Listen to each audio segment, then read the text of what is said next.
साथियों नमस्कार, स्वागत है आपका अपने चैनल सक्सेस जंक्शन एक कदम सफलता की ओर में। और हम लेकर के आ गए हैं आपके लिए एमपीपीएससी 2020 और 21 की दृष्टि से अति महत्वपूर्ण आपका टॉपिक है यूनिट 9 का कंप्यूटर ज्ञान, यानी कि कंप्यूटर के किस तरह के प्रश्न आपके एग्जाम में देखने को मिल सकते हैं। उन सभी प्रश्नों की प्रैक्टिस हम यहाँ पर करने वाले हैं। तो चलिए बिना समय गवाए हुए शुरुआत करते हैं। साथ ही साथ आपको बता दें, अगर आप इसकी पीडीएफ डाउनलोड करना चाहते हैं तो हमारा टेलीग्राम चैनल ज्वाइन कर सकते हैं। वहाँ से आपको इसकी पीडीएफ और साथ ही पुराने सारे वीडियो आपको वहाँ पर देखने को मिल जाएंगे यूनिट 9 की, जैसे कि e governance, e commerce, cyber security, इन सभी के वीडियो ऑलरेडी, रोबोटिक्स के वीडियो भी आपको ऑलरेडी वहां पर देखने को मिल जाएंगे। अगर आप चाहते हैं तो हमारे चैनल के अंदर जाकर के प्लेलिस्ट पर भी चेक कर सकते हैं। यूनिट 9 के नाम से प्लेलिस्ट बनी हुई है, वहां पर भी आपको यूनिट 9 के सभी वीडियो जो है प्रैक्टिस सेट के लिए आपको देखने को मिल जाएंगे। तो चलिए शुरुआत करते हैं, पहले प्रश्न की ओर चलते हैं। और आपको ये बताना होगा कि आपके कितने नंबर यहाँ पर सही हुए, कितने प्रश्न सही हुए हैं।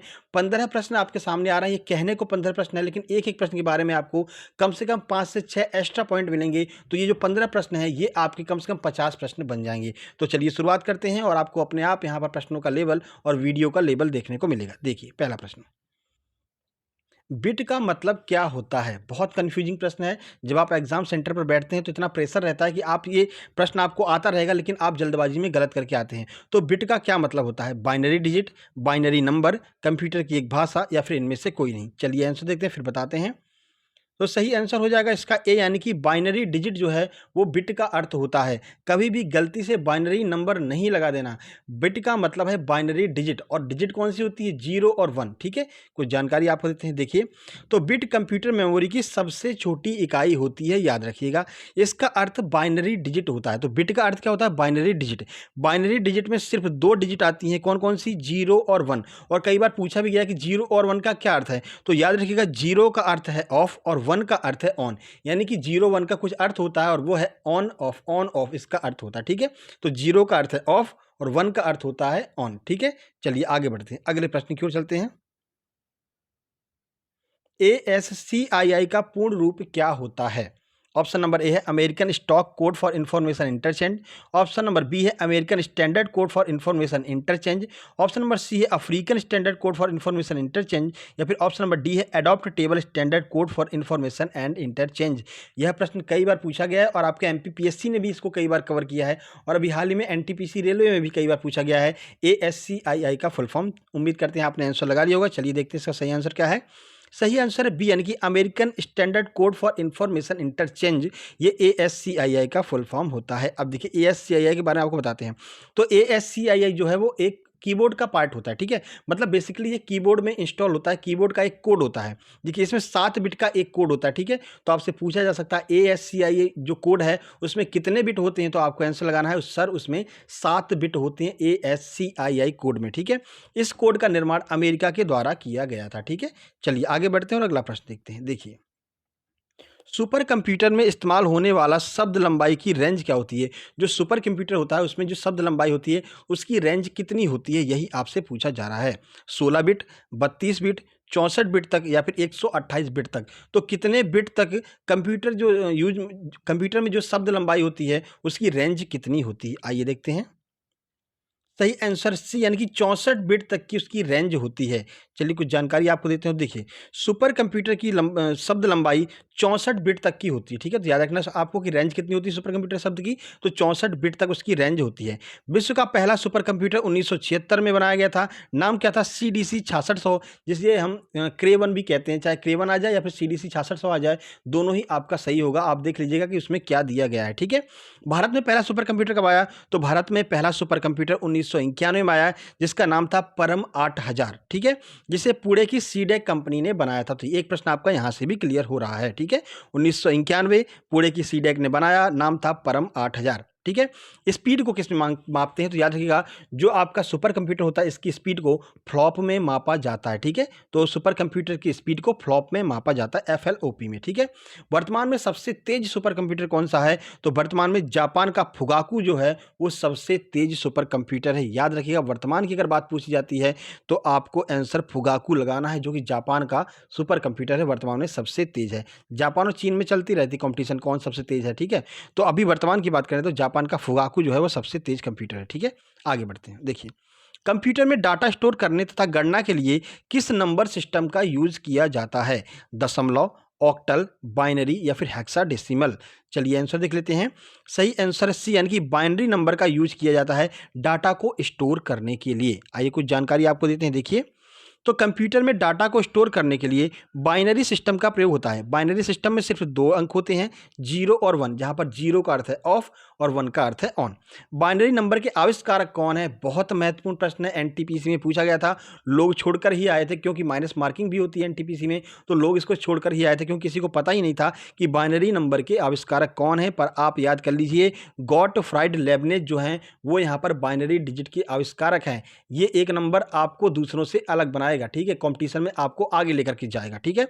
तो बाइनरी नंबर के आविष्कारक हैं गॉटफ्राइड लेबनेज। चलिए, बाइनरी डिजिट का पहला प्रोग्राम किसने बनाया था? तो लेडी एडा लवलेस अगस्टा ने बाइनरी डिजिट पर सबसे पहला प्रोग्राम बनाया था, ठीक है। चलिए, चार्ल्स बेबेज जब कंप्यूटर बना रहे थे तब इन्होंने जो है इस प्रोग्राम को इनेबल किया था, इस प्रोग्राम को बनाया था लेडी एडा लवलेस अगस्टा ने, ठीक है। आगे बढ़ते हैं और अगला प्रश्न देखते हैं। एक ही प्रश्न में ज़्यादा से ज़्यादा जानकारी आपको देने का प्रयास किया जाएगा। इनमें से किसके लिए पद एमबी का प्रयोग किया जाता है? एमबी का प्रयोग किसके लिए किया जाता है? मैग्नेटिक बिट्स, मेगाबाइट्स, मेगाबिट या फिर इनमें से कोई नहीं? देखने में बड़ा सिंपल सा प्रश्न है, लेकिन जब आप एग्जाम में बैठते हैं ना तो बाकी सारे प्रश्नों का इतना प्रेशर रहता है आपके ऊपर कि ये प्रश्न बहुत सिंपल है, लेकिन आप जल्दबाजी में गलत लगा करके आते हैं और बाहर फिर आपका पड़ोसी खड़ा रहता है, हाँ भाई कौन सा गलत किया, ये अरे यार ये कैसे गलत हो गया, ये तो आ रहा था, ठीक है ना। तो बड़े ध्यान से बड़े गौर से पढ़ना है। एक से ज़्यादा मिनट का आपको समय आयोग दे रहा है एक एक प्रश्नों को पढ़ने के लिए, तो हर एक प्रश्न को बड़े गौर से पढ़िएगा, उसके बाद ही आंसर लगाइएगा। जल्दबाजी करने की जरूरत नहीं है, क्योंकि मैथ थोड़ी आ रहा है उसमें कि आपको टाइम बचाना, ना ही रीजनिंग आ रहा है आपका जीएस में, आराम से आपको टाइम मिलता है, ठीक है ना। देखिए, सही आंसर है बी यानी कि मेगाबाइट्स। तो एमबी का फुल फॉर्म होता है मेगाबाइट्स, ठीक है। देखिए, तो एमबी का फुल फॉर्म मेगाबाइट्स होता है। एक मेगाबाइट्स में 1024 बाइट्स होते हैं, ये भी आपको याद रखना है। आगे बढ़ते हैं, अगला प्रश्न देखते हैं। देखिए, 10 लाख बाइट्स लगभग किसके बराबर होती है? बहुत महत्वपूर्ण प्रश्न, थोड़ा दिमाग लगाइएगा। 10 लाख बाइट्स लगभग किसके बराबर होती है? अब 10 लाख का मतलब क्या है? 1000 मल्टीप्लाई बाई 1000, ठीक है, तो 10 लाख बन जाएगा। चलिए इस प्रश्न को सॉल्व करते हैं और पूरी जानकारी आपको देते हैं। ऑप्शन देख लें पहले, गीगाबाइट्स, किलोबाइट्स, मेगाबाइट्स या फिर टेराबाइट। चलिए आंसर देखते हैं। तो सही आंसर इसका सी यानी कि मेगाबाइट्स, यानी 10 लाख बाइट जो है वो मेगाबाइट के बराबर होती है। सर कैसे याद रखेंगे? तो आइए आपको बताते हैं। देखिए, तो हमने एक ट्रिक बताई थी आपको, बन के बी के मांगता है, यानी बन के का मतलब क्या हो गया? पहले बिट आएगा, फिर निबल आएगा, फिर बाइट आएगा, फिर किलो बाइट आएगा, फिर मेगा बाइट आएगा।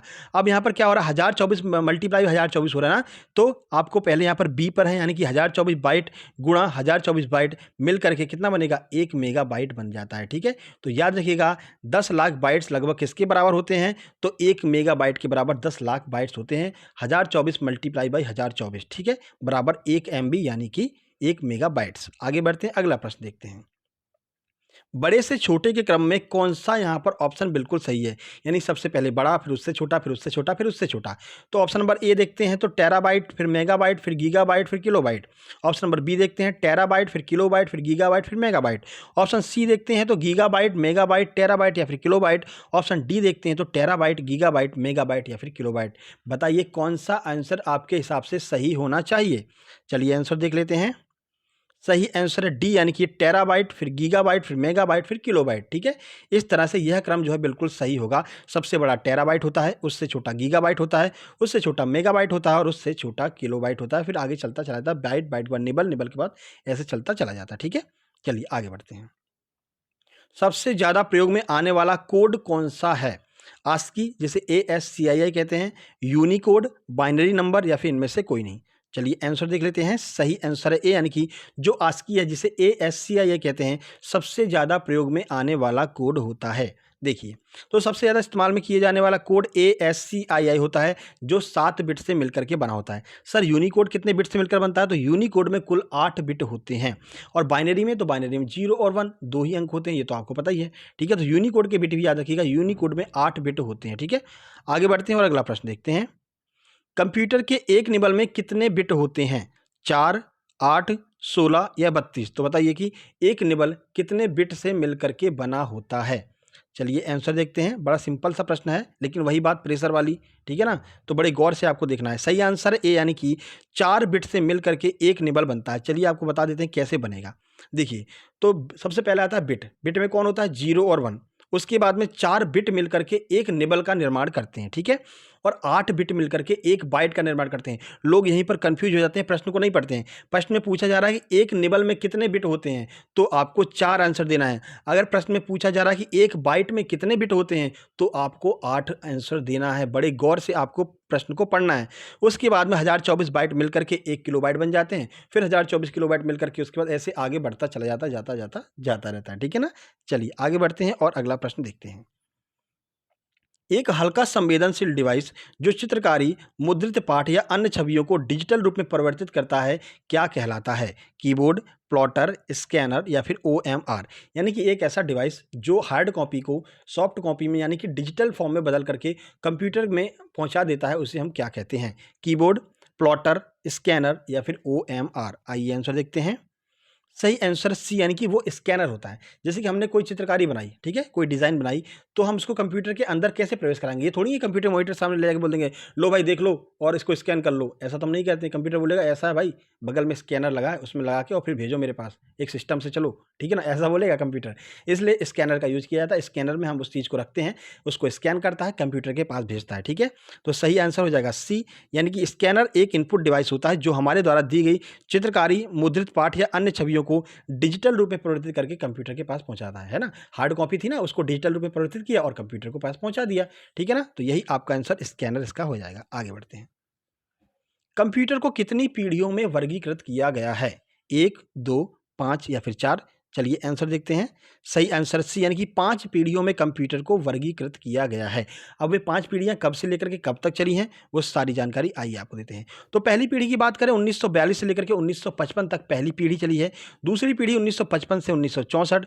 तीसरी पीढ़ी की बात करते हैं 1964 से 1975। चौथी पीढ़ी की बात करते हैं 1975 से 1989 और पांचवी पीढ़ी 1989 से अब तक और चलता चलता चलता चला जा रहा है। ठीक है ना, तो अभी आपकी 5वीं पीढ़ी चल रही है। 5 पीढ़ियों में कंप्यूटर के जनरेशन को बांटा गया है। ठीक है, डेट आप जरूर याद रखिएगा, इनमें से पूछा जा सकता है तीसरी पीढ़ी कब से कब तक थी, तो आपको बताना होगा 1964 से 1975 तक सर तीसरी पीढ़ी चली थी। ठीक है, चलिए आगे बढ़ते हैं। कंप्यूटर में किस सर्किट का मेमोरी डिवाइस के रूप में प्रयोग किया जाता है? रेक्टिफायर, फ्लिप फ्लॉप, कंपरेटर या फिर अटेंडर? बताइए कौन सा इसमें सही आंसर होगा। इस पर स्टार लगा लीजिए, बहुत महत्वपूर्ण प्रश्न है। कंप्यूटर में किस सर्किट का मेमोरी डिवाइस के रूप में यूज़ किया जा सकता है? चलिए आंसर देख लेते हैं। सही आंसर बी, यानी कि जो फ्लिप फ्लॉप होता है उसका कुछ समय के लिए मेमोरी के रूप में यूज़ किया जाता है। सर ये फ्लिप फ्लॉप कहाँ पर काम करता है, आइए जानकारी आपको देते हैं। तो देखिए फ्लिप फ्लॉप जो है वो एस रैम में काम करता है। एस रैम मतलब स्टैंडर्ड रैम जो होती है उसमें फ्लिप फ्लॉप लगा रहता है। इसमें कुछ समय के लिए डेटा जो है वो संग्रहित हो जाता है। ठीक है, तो सही आंसर आपका फ्लिप फ्लॉप हो जाएगा। आगे बढ़ते हैं। देश का प्रथम कंप्यूटर साक्षर जिला कौन सा बन गया है? करंट अफेयर का प्रश्न है, महत्वपूर्ण है, पूछा जा सकता है। एर्नाकुलम, विल्लुपुरम, तिरुवरूर या फिर मल्लपुरम? चलिए आंसर देख लेते हैं। इसके बारे में आपको पता भी होगा, हमने करंट अफेयर वाली वीडियो जब कराई थी सुबह वाली, उसमें हमने आपको बताया भी था कि इसका आंसर क्या होगा। ठीक है, इसीलिए कहते हैं कि डेली करंट अफेयर वाली वीडियो जरूर देखा कीजिए, क्योंकि वहाँ पर सारी चीज़ें हम अपडेट करके ले आते हैं। हर एक यूनिट को आपकी कवर करती है डेली करंट अफेयर सुबह 7:30 बजे वाली। आंसर की बात करते हैं। सही आंसर है डी, यानी कि मल्लपुरम, जो कि केरल में स्थित है। देश का प्रथम कंप्यूटर साक्षर जिला है। यहाँ पर लगभग सभी लोगों को कंप्यूटर चलाना आता है। ठीक है, तो केरल का जिला है मल्लपुरम, जो देश का पहला कंप्यूटर साक्षर जिला है। आगे बढ़ते हैं। भारत का पहला कंप्यूटर कहाँ पर स्थापित किया गया था? भारतीय प्रौद्योगिकी संस्थान दिल्ली, भारतीय विज्ञान संस्थान Bengaluru, Indian iron and steel company Burnpur या फिर भारतीय सांख्यिकी संस्थान कोलकाता? आंसर की बात करें, सही आंसर है डी, यानी कि भारतीय सांख्यिकी संस्थान कोलकाता में जो है भारत का पहला कंप्यूटर स्थापित किया गया था। देखिए, तो भारत के पहले कंप्यूटर को ISI कोलकाता में रखा गया था।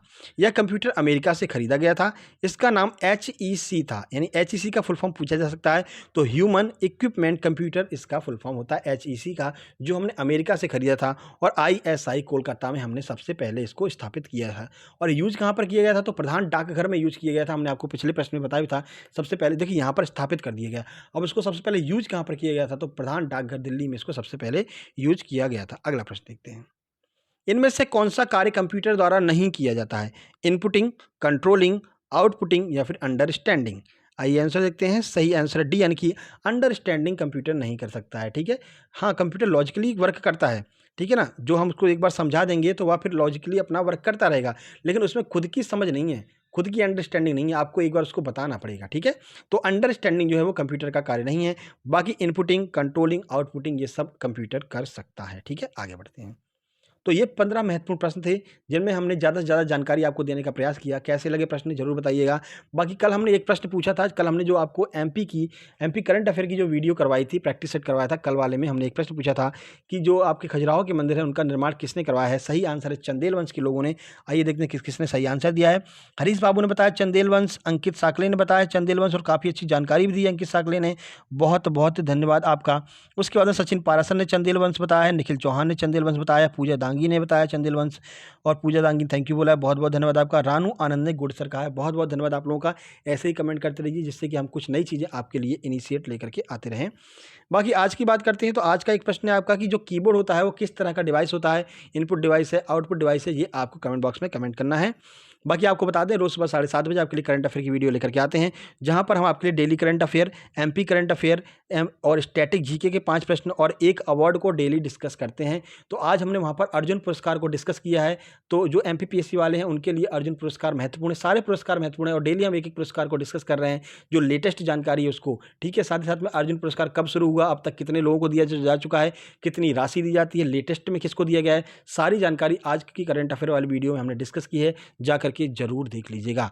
बाकी ये वीडियो पसंद आए वीडियो को लाइक कीजिए, दोस्तों के पास शेयर कीजिए, चैनल को सब्सक्राइब करके नोटिफिकेशन बेल जरूर दबा लीजिए, क्योंकि डेली हम आपके लिए ऐसी प्रैक्टिस सेट और सुबह 7:30 बजे करंट अफेयर की वीडियो लेकर के आते रहेंगे। ठीक है, जल्द ही मिलते हैं। शाम को 5:30 से 6 के बीच में आपके लिए एक और वीडियो आ सकती है, चाहे वो आपकी ज्योग्राफी हो सकती है, इतिहास हो सकता है, कुछ भी हो सकता है, लेकिन शाम को 5:30 बजे हम आपके लिए एक और वीडियो लेकर के आएंगे, क्योंकि आपके पास समय बचा है बहुत कम और करना है बहुत काम अभी। ठीक है, क्योंकि आपको दूसरों से आगे बढ़ना है।